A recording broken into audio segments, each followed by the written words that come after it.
JTBC 뉴스룸을 시작합니다. 또래살인 정유정이 오늘 검찰에 송치됐습니다. 정유정은 기자들에게 제정신이 아니었던 것 같다며 피해자와 유가족에게 또 사과했지만 범행 당일 CCTV에 잡힌 정유정의 모습은 태연하고 어떻게 보면 경쾌하기까지 했습니다. 오늘은 이 부분을 집중적으로 보겠습니다. 먼저 이승환 기자입니다. 모자와 마스크로 얼굴을 가리고 고개는 숙였습니다. 또래 여성을 살해하고 시신을 훼손한 정유정이 검찰에 송치되는 모습입니다. 구체적인 범행 동기는 말하지 않았습니다. 제정신이 아니었던 것 같습니다. 죄송합니다. 어제에 이어 사과를 반복했습니다. 피해자와 유가족들에게 정말 죄송합니다. 하지만 사건 당일 영상을 보면 지나치게 태연합니다. 여행용 가방을 끌고 시신을 담으러 피해자 집으로 가는 정유정. 잔혹한 살인사건 직후가 아니라 놀러가는 20대 모습입니다. 정유정은 애초 우발적으로 살해했다고 주장했습니다. 하지만 아르바이트 앱으로 범행 대상을 물색했습니다. 영어 과외를 받겠다며 교복 입은 중학생으로 위장한 뒤 피해자 집을 찾아갔습니다. 살해 뒤엔 실종으로 꾸미려고 피해자 신분증과 휴대전화를 시신과 함께 버리려 했습니다. 일면 치밀한데 정유정을 태운 택시기사 신고로 붙잡힐 만큼 허술하기도 했습니다. 범죄 프로그램을 보다가 살인이 해보고 싶었다는 정유정. 진짜 범행 동기가 무엇인지 수사기관과 치열한 수싸움이 계속되고 있습니다. JTBC 이승환입니다.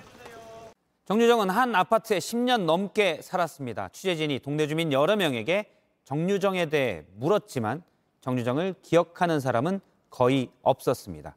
정유정의 전화기에는 다른 사람과 통화하거나 문자한 기록도 없었습니다. 계속해서 배승주 기자입니다. 정유정과 하나뿐인 가족은 이 아파트에 10년 넘게 살았습니다. 하지만 주변 이웃들은 그런 여성이 이곳에 살았는지조차 모른다고 말합니다. 같은 아파트에 같은 동이고 또 누군지도 모릅니다. 마주친 적도 없는 것 같고. 좁은 단지 안 편의점과 미용실, 식당은 물론 경비원도 정 씨를 몰랐습니다.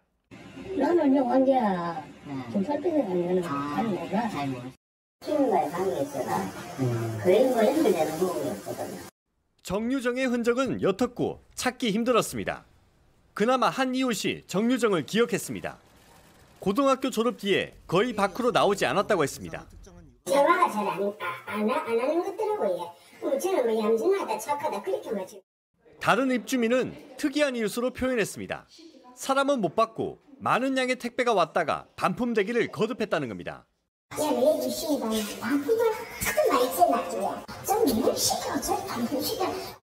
기초생활수급자로 등록된 가족을 살피러 일주일에 2번 방문했던 복지관 직원도 정유정을 못 봤습니다. 방문을 가면 손녀가 방 안에서만 있었고 저희하고 뭐 이렇게 대면하거나 한 적은 거의 없었고요.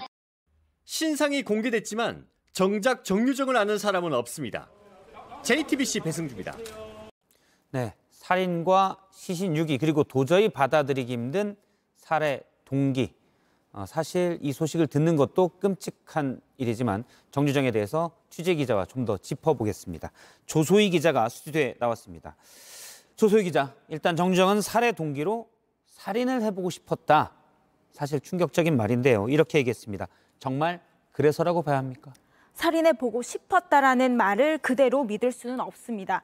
정유정이 범행 3개월 전부터 검색했던 시신 없는 살인이란 키워드에 주목하는 이유입니다. 예. 배경 설명이 필요한데요. 시신 없는 살인은 지난 2010년 부산에서 일어난 사건입니다.